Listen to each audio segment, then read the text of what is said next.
The Epic Bird Chase, Part 1, by Gabriel A. Day in Australia, there was a joyful lady called Miss Crowe. She was walking through an Australian forest. Someone had told her a cassowary roams through the forest. She wasn't worried, though, because they said they were rare. Suddenly, she smelt something horrible. It was poo. It was gross. She looked back. She saw something terrifying.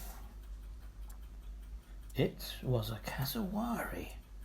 She'd been told that if she saw one, to do a tree pose.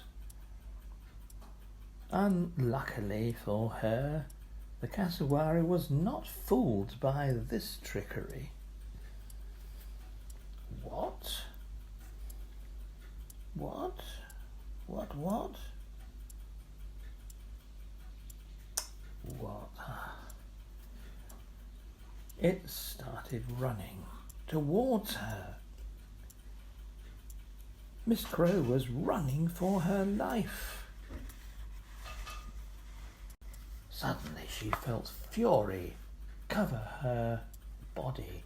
She picked up a massive stick. "Get lost! Get lost!" she said. "See ya.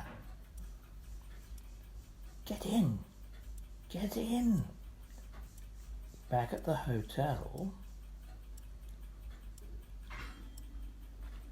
"Hi.